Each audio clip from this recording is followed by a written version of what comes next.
We're going to talk about feeding in kids with autism and feeding patterns that require further assessment and intervention among kids with autism spectrum disorders.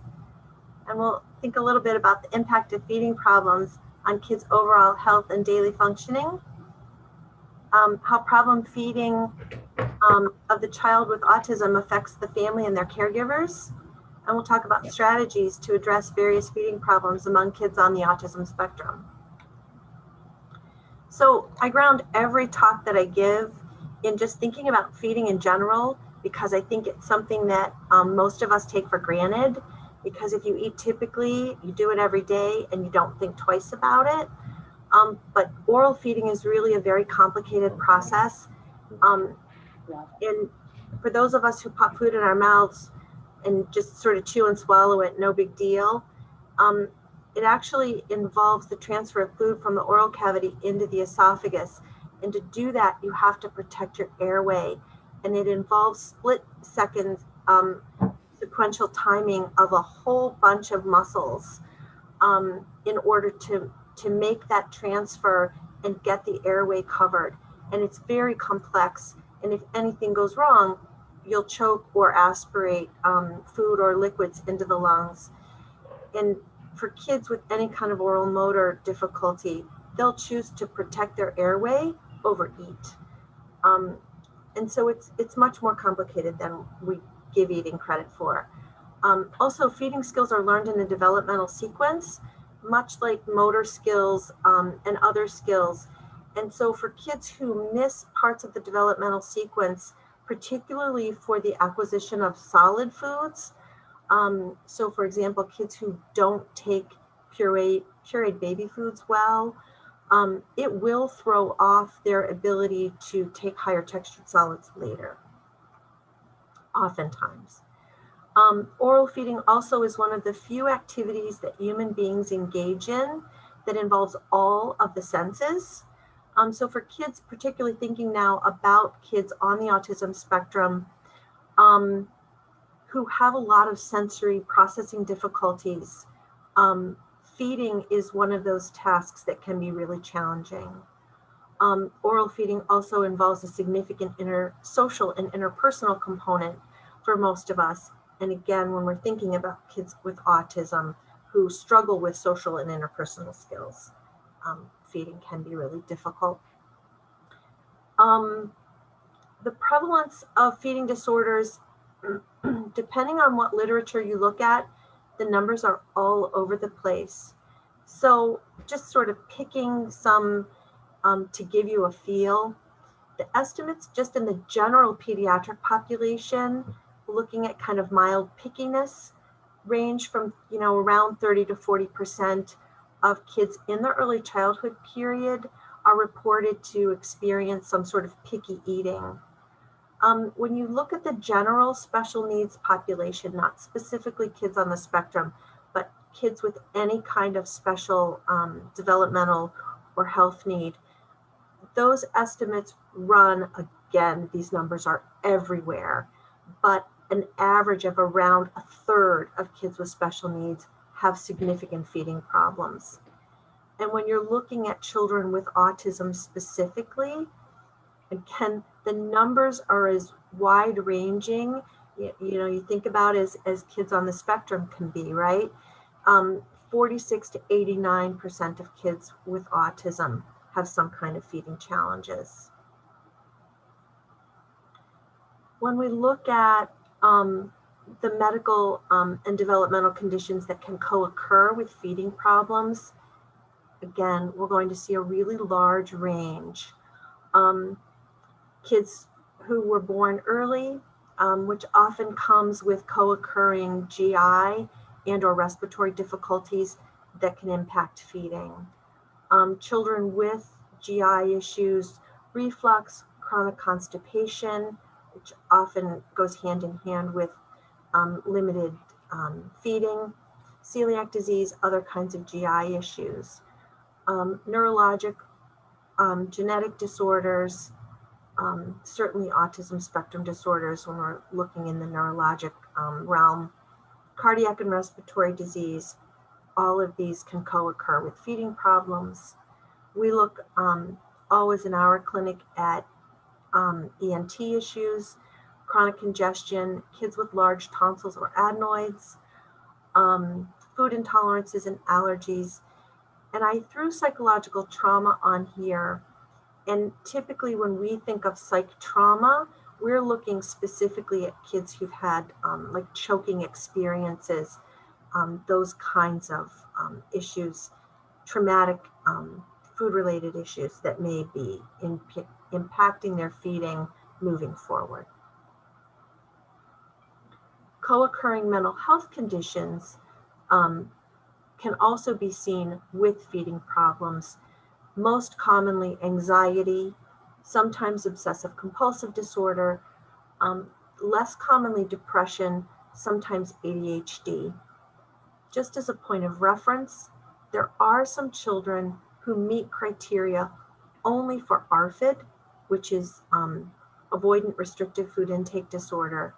And those children are otherwise typical in their development and their social emotional functioning, although they have extraordinarily limited acceptance of foods. Okay, so kind of shifting gears with that little bit of kind of backdrop of general feeding, very little backdrop of general feeding, and thinking more about autism specifically, when we look at the DSM-5 criteria, restricted patterns of interest and need for sameness is one of the DSM-5 criteria to meet in order to have a diagnosis of autism. And think about that as it relates to feeding. So that can manifest in a feeding realm as a restriction of a breadth of the child's dietary choices, insistence on eating the same foods every day or foods presented in the same way. We also see kids who will only eat the same brands of foods, or they'll eat foods that have to be in the same package. And we see that kind of manifest in rigidity or inflexibility around, and I'll talk about this more in a few minutes, around what I call the feeding environment. So the packaging of a food, or foods will only be eaten in certain locations. We have kids who only eat certain foods at school, but not at home, or at home, but not at school, at grandma's, but not at home, those kinds of things. Sometimes it's around utensil use. It can come in a variety of ways. When we look at the criteria for hyper or hypoactivity to sensory input, again, we talked about this a second ago, the sensitivity to taste, smells, and textures can really contribute to difficulties in trying new foods, which can be highly variable in those sensory realms, and may also lead to gagging, vomiting, sometimes pocketing foods in the cheek, or isolating and expelling bites of food. And we'll talk about all that more as well. When we think about causes of feeding problems in kids with autism, particularly in food selectivity, there are many schools of thought here, and I've we'll just kind of run through a couple, and there are lots of people sort of trying to understand this better.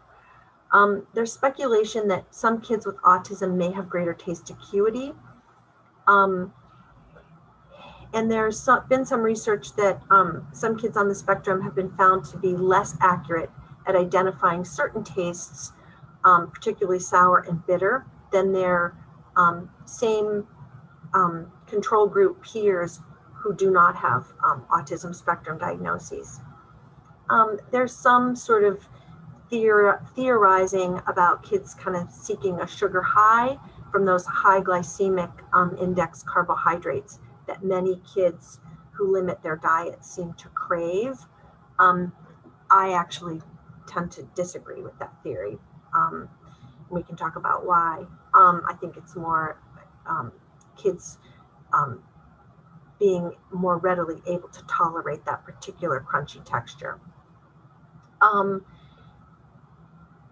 Other schools of thought about why kids on the spectrum tend to limit their diets involve the general restriction of a range of interests and activities that are just inherent in having autism, and then just lends itself to also being more limited in what you're willing to accept in terms of dietary choices. Also, we know that all kids learn to eat new foods by repeatedly tasting them, and that process is reinforced by social and environmental cues. Prompting from the caregiver, parents and important caregivers tend to get very excited when kids are trying new things, and that's a shared experience. There's peer modeling that goes on in play groups and preschool, and exposure to new foods in multiple settings. And the language and social skills deficits that are inherent in autism may well result in those cues being less effective in helping kids on the spectrum build that variety into their diet. So those are just some sort of thoughts about why it's so hard for kids on the spectrum to add foods readily to their diets. So typical presenting problems, what do we see in a clinic like the one I run, or just in general when we're looking at kids on the spectrum having trouble with their feeding? So certainly we see lots of avoidant and refusal behavior at meal times, and these presenting problems are not exclusive to kids on the autism spectrum by any means. I see them across the board in the clinic that I run. And here at Cleveland Clinic Children's, our pediatric feeding program, about 40 to 50% of the kids that we treat have an autism spectrum diagnosis, and then the other roughly 50 to 60% of kids do not. So we see a real wide range of children here. So there's a list of avoidant refusal behavior, and you can see it's wide ranging, from sort of milder behaviors, head turning, batting the spoon, to pretty combative, tantrums, kicking, hitting, to much more passive behaviors, kind of distracted, singing to be distracting. We have kids who will fall asleep, and I'm talking rendering themselves completely unconscious till you take the food away, and then they'll perk right back up. Kids who are gagging and vomiting intentionally, we have a whole list of issues. Other presenting problems are much less dramatic from a behavioral standpoint, but no less concerning. So kids whose feeding is problematic to the point where their growth is negatively impacted, kids who are consuming the majority of their calories or nutrition either from milk or from some sort of formula. Sometimes we see kids on infant formula way past the age of a year, or they're dependent on some type of oral supplement, like a Pediasure, an Orgain, one of those kinds of specialty supplements, or they're dependent actually on tube feeding. Kids who are unable to chew or adequately chew, so they're either on pureed solids well past the age where you would expect a child to be consuming smooth foods, or they're swallowing foods without, they're swallowing whole basically. Gagging with non-preferred foods or non-preferred textures, not gagging intentionally, gagging because they're unable to manage the texture. Difficulty with pacing, overstuffing the mouth, and trouble controlling the flow of fluids when drinking. So you're getting a lot of coughing, sputtering, spitting. Sometimes you'll see kids who are really anxious when presented with new or non-preferred foods. Certainly this is true for our kids on the spectrum, but sometimes we're seeing it equally true of kids who are not on the spectrum, and that can present in lots of ways, with avoidant refusal behavior, as I talked about a second ago, some of the more passive refusal behaviors, ranging all the way up through more serious, more dramatic resistant refusal behaviors, up through tantrums and even some aggressive behavior. We see kids who are limiting their diets. And when I'm talking about a self-limited diet, to be clear, these aren't kids who are picky. These aren't kids who are refusing vegetables. These are kids who are full on, we're talking in most cases, 10 foods or less. I've seen kids who are either living on liquid or eating 1 or 2 foods. And often those foods are not what most families are happy about in terms of healthy foods. We've seen kids who are coming in eating, Doritos and one kind of cookie, or, something, Cheerios and, dry Cheerios and Cheetos. Like that is actually the diet of a child I treated at one point. That's where we started, with dry Cheerios and Cheetos. We see kids who are really brand specific. And as I said, if the packaging changes, the child will eliminate that food from their diet. And then the significant inflexible behavior regarding the process of the environment around eating. Unique behavioral challenges that impact feeding, particularly for kids on the spectrum, is that insistence on sameness. And sometimes you'll see it too, and foods have to be cut a certain way, presented on the plate a certain way. Depending on the child, it can get fairly intense. Really minimal toleration for variation in the packaging, the color, the taste, the smell. No tolerance for substitution. And then refusal behaviors that can quickly escalate to tantrums and aggression if the child is pushed to try something different. And again, for patients on the autism spectrum, in particular, although not necessarily exclusively, pretty severe anxiety that results in that more rigid, inflexible behavior, and can manifest as aggression if it's challenged. And communication skills deficits really limit the ability of the child to express that anxiety as anxiety. I'm not being difficult. I'm really overwhelmed and scared. And it limits the ability of caregivers to reason with the child, to work through and alleviate that anxiety in any kind of a verbal realm. So what's the impact of the feeding problem on the child? Like, why does it matter? Well, a lot of these kids, if you're living on Cheerios and Cheetos, you're not meeting your nutritional needs, and you're putting your growth at risk as well. And we've also seen kids that are who've made themselves pretty sick, depending on how limited their diet gets. We've seen some children with anemia. We've seen a couple kids who've had to be admitted to the hospital because of severe vitamin or mineral deficiencies. It can also be really disruptive. I've seen kids who have really limited attention, concentration, mood swings up and down because their blood sugar is going up and down all day. In an academic setting, it makes for a really difficult school day or difficult day in daycare. Some children won't eat anything all day if they're not at home because of their diet. Some kids also have themselves very constipated because of the limitations in their eating, which creates a lot of physical discomfort and can also exacerbate behavior challenges.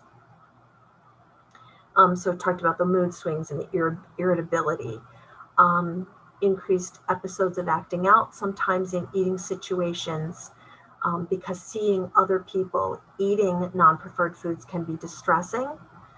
and difficulty with social interactions, specifically around meal times, parties, and other food-related events. For families and caregivers, it's disrupting to family events when you have a child who's not eating. It can also be challenging to travel because there are concerns about obtaining the specific foods that the child will eat, which may or may not be available depending on where you're going. Family meals can sometimes be difficult, and going other places to eat, to another family's home, for example, to restaurants. As I mentioned, it can make daycare and full-day school challenging if the child refuses to eat in those settings. And there can be real disruptions in the family dynamic, particularly if parents or extended family, grandparents, etc., have different thoughts about how the child's food refusal and limited diet should be managed. And sometimes we see that, I mean, and everybody means well, but they have different ideas about how to handle the food refusal. And so sometimes that creates a lot of additional stress. There can be challenges with how to set limits and what are appropriate expectations for the child, not just around their autism, but now around this additional problem of this feeding difficulty embedded in the autism. How do you manage resistant behavior that may quickly escalate? And then varying opinions among the caregivers. So here at Cleveland Clinic, I have a luxury, and that's really what it is. It's a luxury of being part of a multidisciplinary team. So I have wonderful colleagues all around me all day that I get to think about all the different aspects of feeding with me. And so I'm going to talk about all those different aspects tonight, but believe me, this isn't just me. This is lots of smart people who I get to hang out with every day. So one of the things to think about are the medical considerations, and that's certainly one of the first things we look at when we assess kids and their feeding. And so we think about medication, and certainly not that we're going to prescribe medication as a first line of defense ever. But there may be times where a child already comes to us on medicine, and we need to be thinking about, is the medicine having any impact on the eating? And then there may be times where, particularly for some kids, where the anxiety is very severe, or the level of inflexibility is very severe, or the level of aggression is very severe. We need a little medication to just get things settled down enough that the child we can make any headway with any other kind of intervention.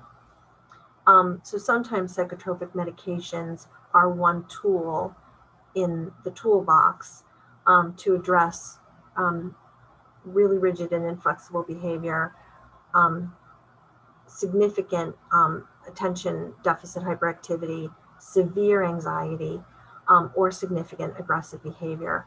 But many of those medications can also impact appetite. So we really have to be thoughtful if a child is already on them about how they may be impacting, and also if we're considering using them, how they will impact. And some of the medications suppress appetite, other medications increase appetite. So there, like I said, there needs to be real thoughtfulness given to what we're doing. GI medications may be in order to address either chronic constipation. No child is going to eat well when they haven't pooped, when they're pooping once every week to 10 days, and we see that. Or kids who are refluxing and are really uncomfortable. And then we think about, do we need other subspecialty medical consults for food allergies, Does ENT need to be involved because we think the tonsils are so big they're impeding swallowing? So we have a wonderful developmental pediatrician on our team who helps us think through these kinds of things. Other medical nutritional considerations, food allergies, as I mentioned, growth status, where are we with the child in terms of their growth status on the standard curves, nutritional status. We also have a clinical dietitian on the team, and is the child getting what they need? We have OT who's thinking about all of the oral sensory issues, because anytime you put food in your mouth and start to, well, not just even if it's puree, but particularly if textured food, the sensory systems need to be organized, and they're constantly shifting when you start chewing because the food starts to change. And oral hypersensitivity and hyposensitivity can both be present, and that becomes a really complicated picture for many of our kids. Oral motor issues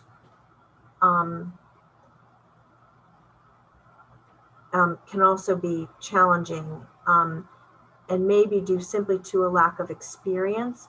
So I'm going to pause for a second and back myself up. I think often, particularly for children with autism, people assume that their feeding problem is just that they limit the number of foods they're willing to accept. That's often true.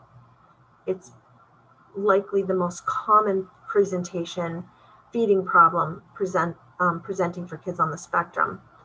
However, we see a pretty significant number of kids with autism who have significant oral motor deficits, and they're really struggling to manage age-appropriate texture, not because of behavioral refusal, because they don't have appropriate oral motor development to manage an age-typical diet. And in some cases, it's a lack of experience with eating overall. In some cases, it's because their oral sensory system can't tolerate textured food.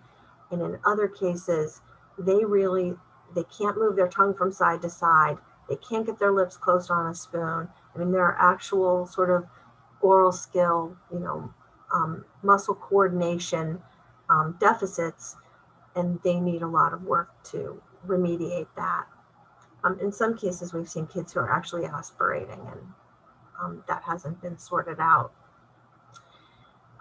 So I have the oral motor and oral sensory behaviors in quotation marks, because we'll see kids who are packing food and holding it in their cheeks, overfilling their mouth, stuck, 5-6-year-olds still eating only smooth foods, holding bites and refusing to swallow, spitting out bites or parts of bites, gagging and vomiting. And they come into our clinic and I'm being told this is all refusal behavior. And in fact, there's significant oral motor and or oral sensory problems, and the child isn't just doing all this intentionally. On the behavioral side, we sometimes see spitting, gagging, vomiting that is being done on purpose as a way to resist and escape expectations. So that needs to be assessed and sorted out. And then, part of my job is to think about what's reinforcing for the child that may be used during treatment to help them learn to eat new things and move forward. We also think about the developmental level, including the child's need for independence and autonomy, their ability to understand contingency, and also their past experiences related to feeding and medical procedures. And this is relevant for the family too. What else has gone on that's making this so hard, and kind of keeping everybody struggling to move forward, and how can we help get those barriers down? Behavioral considerations for the family and the caregiver include family dynamics, which we talked about a little bit a second ago. The general level of family stress, what are their social supports, what cultural barriers do we need to think about, because eating is something that also occurs very much in a cultural context. And then the parents' understanding and their expectations of their child's developmental issues and the overall feeding problem and the process of how we're going to move it forward. So therapeutic interventions, we always do nutritional and environmental interventions sort of first. So we do scheduled time-limited meals and snacks. We try to use hunger to our advantage, so grazing is eliminated. We limit kind of empty filler calories and work on appropriate portion sizes. Because we'll sometimes see kids who are eating, entire bags of goldfish crackers, and kind of work on this mentality of, well, as long as they're eating, any food is good food. And I don't do good and bad foods in my clinic ever. Kids are kids. Kids should have snacks. Kids should have treats, but everything in moderation has its place. We limit water if that's appropriate and replace it with nutritive beverages, particularly for kids who are in growth trouble. We always monitor the level of sensory stimuli at meal times. So I'm a fan of not doing too much talking to kids while they're eating, and sort of the take a bite, come on, like that needs to go. So limiting verbal prompting. Kids need to be in appropriate and safe seating, not wandering around, not being followed around and fed bites while they're playing. And then we set up a rotation calendar of foods, which I'll talk a little bit more about. Oral sensory and oral motor interventions, we prioritize nutrition over developmentally appropriate textures. And what that means is we take the child where they're at, what they're able to consume, and then we start working up from there. Sometimes we introduce new foods in a blended form, depending on what the child's oral motor skill development dictates, and also depending on what their refusal behavior looks like. That's a treatment decision. We do systematic oral desensitization, so we're working very slowly for kids who are very orally hypersensitive and doing a lot of gagging, very tiny bites, in very small increments until the child can tolerate the food in their mouth. And sometimes we will do non-nutritive oral stim, so using a Nook brush or other oral tools to help desensitize the inside of the mouth.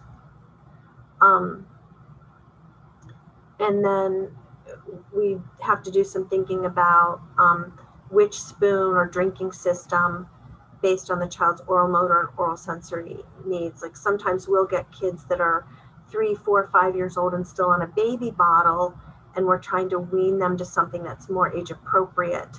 So we need to think about, but an open cup may not work. So we need to think about what's the best drinking system to move to from the baby bottle, as an example. Behavioral strategies. Some of you may have heard of chaining. So a lot of people think chaining is, well, if the child eats, I can't think of something off the top of my head because I'm not a fan of chaining in its pure form.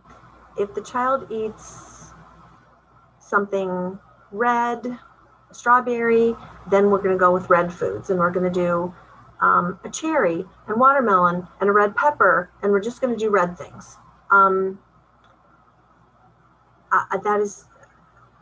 That is not how I ever do chaining. So, and I sort of do modified chaining where we present foods that have just a little bit, they're a little bit different from something the child's eating. So if the child eats a buttered noodle I might take a noodle that's maybe a different shape, or put an extraordinarily tiny dot of sauce on a noodle, or a mac and cheese noodle, and we would start to just do something that's a little different. And I might do one or two things like that, and then I would go in a completely different direction. Because while I'm working on the food, I probably have another behavior protocol going. We also use preferred foods or activities as a reward. So you take a bite of the thing that's new and different, that's the work food, and then you immediately get a bite of something you really like. So a bite of this banana, and then you can have a goldfish cracker, or whatever your favorite thing is. It not only is a behavioral reward, but it resets the oral sensory system, and is helpful to the child in that regard too. And then you gradually fade off the reward food. And I would probably be doing that chaining and the contingency at the same time. Would do tons of positive reinforcement. I mean, not just with the contingency, but just verbally, calmly, positively reinforcing. Visual supports to structure expectations, so kids can see exactly how many bites they're expected to do, what foods, in what order. And we create very manageable expectations, starting extraordinarily slowly, very teeny tiny bites, very limited expectations. So for a child who's really struggling, big behavior, lots of gagging, really hard, they may have to do 5 tiny, tiny dots of a food, and then they're done. Because you're working through the I can't as much as the I won't as much as the I can't. And until things improve and they're starting to feel some sense of mastery, you can't move forward. And so this requires incredible patience, and moving very, very slowly. I say to parents all the time, the slower you move at the beginning, the faster you'll end up moving in the big picture. So here's some basic strategies for home. We implement a rotation menu of preferred foods for almost every kid who's got at least 5 to 10 foods. Most patients come in here who have limited diets, and families will rattle off, here's 10 to 15 things that the kid eats. Half of them are crunchy snacks usually. And what's really happening is the parents will tell us, here's this list of foods, however many's on it. But when we really drill down, there's maybe 15 or 20 foods that the child will eat, but 90% of the time, they're eating 5 of those foods. So the first thing we do is start rotating all of the foods in a planned way.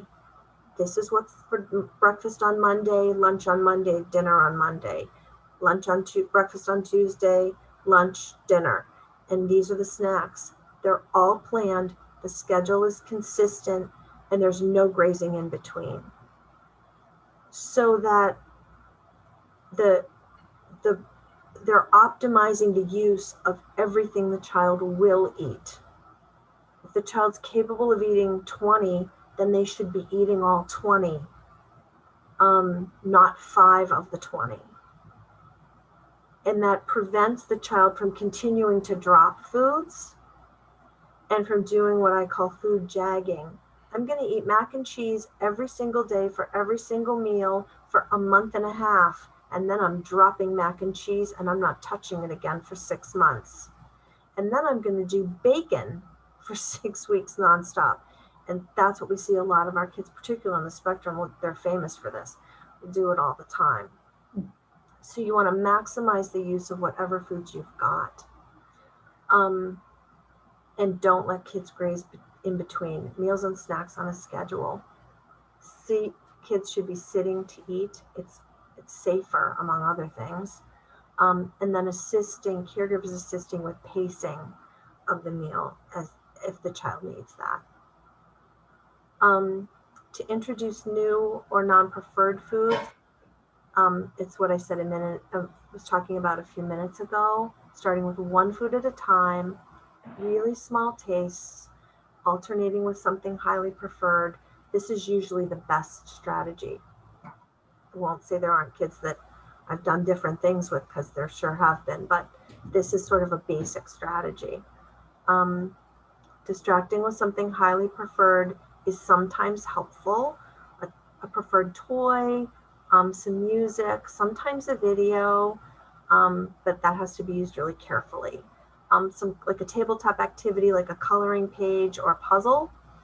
And starting with just a really small expectation, 5 or 10 little tastes, and working up really slowly as the child is tolerating it. You have to be super patient. It can take weeks till the child is comfortable eating a new food, especially the first few. I tell our parents here in clinic, usually the first 4 to 5 foods are rough, and then we start to pick up momentum.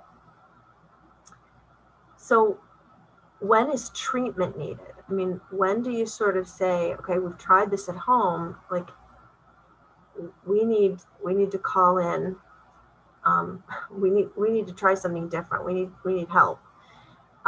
Certainly if a child's diet has them at nutritional risk, or if their growth or health is negatively impacted in any way.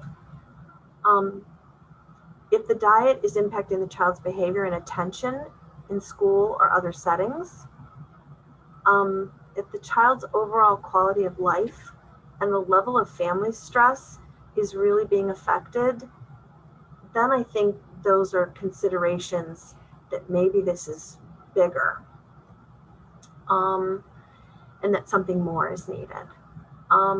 When strategies implemented at home just aren't working effectively, and you've kind of given it your best shot, if the child is demonstrating significant or ongoing gagging, you've worked at it, you've done little bites, and the gagging isn't getting better. If you're seeing choking, coughing, or the child is swallowing foods whole, then somebody with more expertise needs to look at that child, because they're at risk. And if the child's level of resistant behavior and or anxiety are increasing, not decreasing, then that is also a red flag. So other things that I think about when we're treating, expanding the accepted diet repertoire.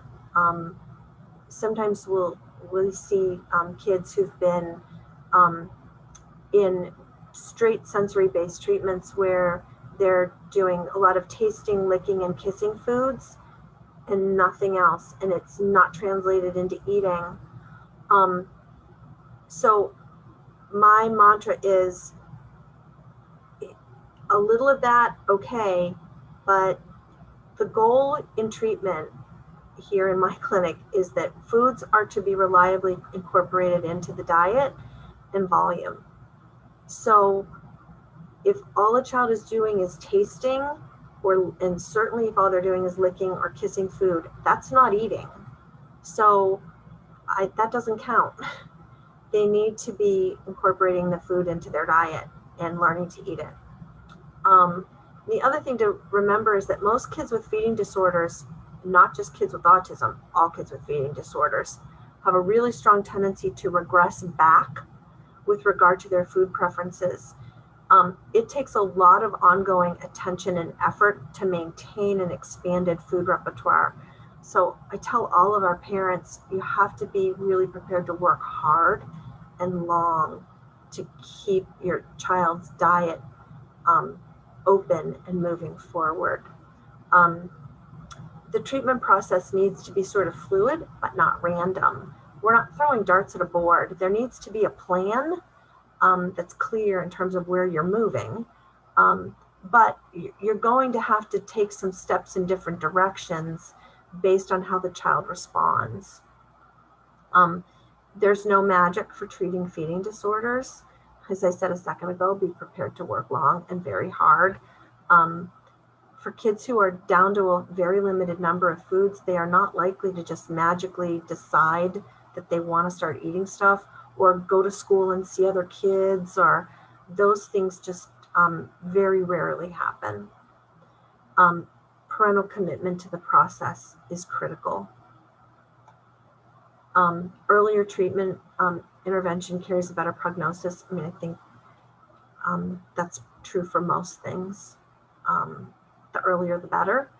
And particularly with oral motor deficits, because of the motor planning process, the older kids are, I mean, we've just found that teaching kids, you know, and we've tried it, and we've had some success, but, you know, once kids are past 11, 12 years old, teaching them to chew becomes extraordinarily difficult. An integrated treatment approach to address all of the components to feeding is most optimal. So for kids with more, you know, much more complicated feeding problems, you really need an integrated team. Here's just a couple of books that are, I mean, you can get these, both of these are on Amazon, that are helpful. One is specific for kids on the autism spectrum.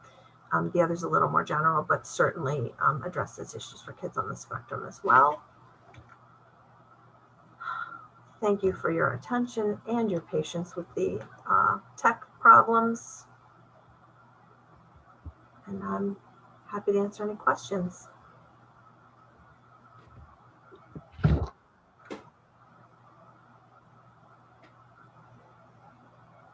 Does anybody have any questions for Dr. Cuddy?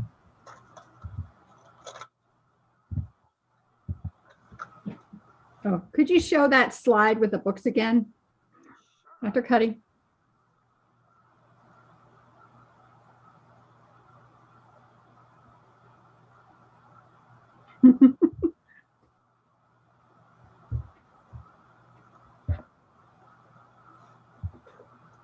There they are.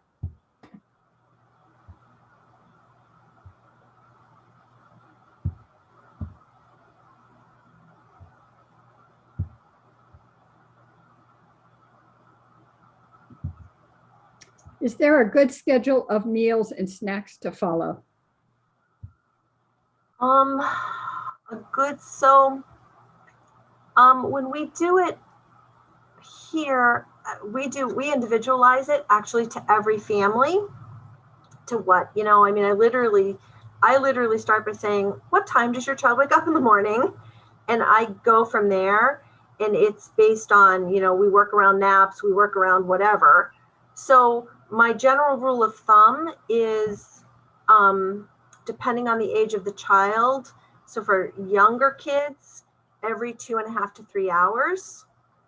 So if the child is like sort of like 6 or under, they should be eating every 2.5 to 3 hours. So we think about breakfast, a mid-morning snack, lunch, a mid-afternoon snack, dinner, and then maybe a bedtime snack, depending on kind of how your day goes. For older kids, school-age kids, you know, you're probably gonna do more like 3 meals and 2 snacks. And where those are going to go, again, is going to depend on, you know, you might not do a morning snack. You might just do it like an afternoon and maybe an evening snack. Maybe you will do a morning snack. It's summer. You know, it just sort of depends on your day. But for those kids, probably 2 snacks. But for most kids, we're looking at 5 to 6 opportunities a day. What about eating out? How do you stay on a rotation calendar of foods if occasionally the family eats out? So it depends on what sort of where the kid is in treatment. For kids early in treatment who are really not doing much of anything, I usually tell the family, feed the child at home before you go to the restaurant, and then either take a little something for them to snack on that's preferred and go enjoy your dinner. That's honestly what I say. If the child is at a place where I think they can handle it in a restaurant, and we've worked on something that we know they can manage there, then you're going to try to get them their preferred food or their something that is in their rotation in the restaurant. I'm not an advocate of taking food to the restaurant. So we're either going to feed them ahead, taking a whole meal to the restaurant. And again, it's going to vary depending on how old the child is, how I handle it. But a lot of times we'll do the meal before, and or that's sort of a freebie. If that's a meal that, if you're going someplace where the child loves the chicken tenders, make that their chicken tender meal. And everybody just should enjoy an evening out at the restaurant and don't sweat it. You're not going to destroy your rotation one meal a week at a restaurant. Mm-hmm. As long as the rest of it is in place and is tight. What about young kiddos that don't want to sit in a chair? They won't stay seated at the table.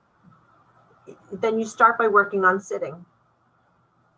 And we've done it. We've done it here in our clinic where we don't even start with food in the room. We start with sitting. Okay.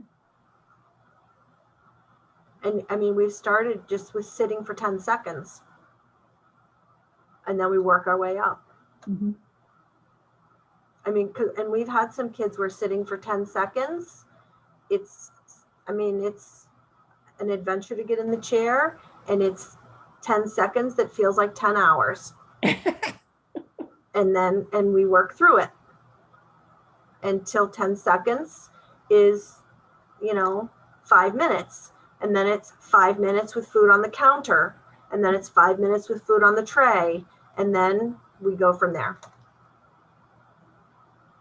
When I said patience, I wasn't fooling. Patience. You have to work really slow, depending on, and then there's kids I can walk in the room and, I don't have to explain to an audience of families of kids with autism. Autism, I could line up 100 kids with autism. They all look completely different. Mm-hmm. It's just like lining up any other 100 kids, right? So what you can do with one child, you can't do with another child. Yeah, and you have to individualize it. I'll let you read the next one.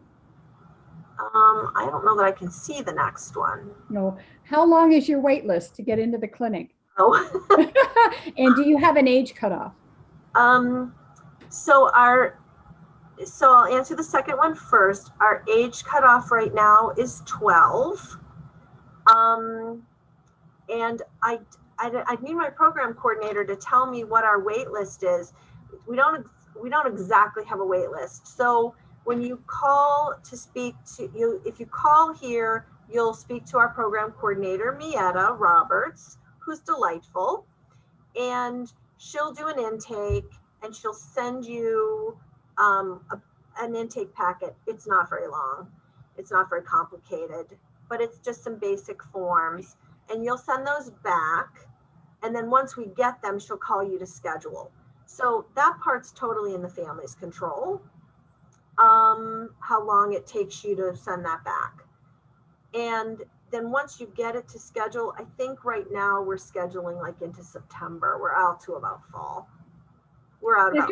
Dr. Cuddy, if there's a child who's no longer a child, but a young teen or an early adult, where would you refer them? So Again, it would probably depend on developmentally, kind of where they were. Mhm. What the, I have some resources that I give to families. Again, it depends on developmental level. Some families, if they've got ABA involved, I encourage them to talk to their ABA providers. In some cases, it's conversations with their Board of Developmental Disabilities. In some cases, there are some private practitioners in the community who will see some higher functioning kids. It just sort of depends on developmental level and what the presenting problem is. So sometimes I need to hear a little more about kind of what exactly how the child is presenting. Do those professionals have a particular title? No. Okay. I mean, there are some speech pathologists, there's a couple psychologists there, Okay. there's a BCBA here and there. It just sort of depends. Okay. Any other questions for Dr. Cuddy?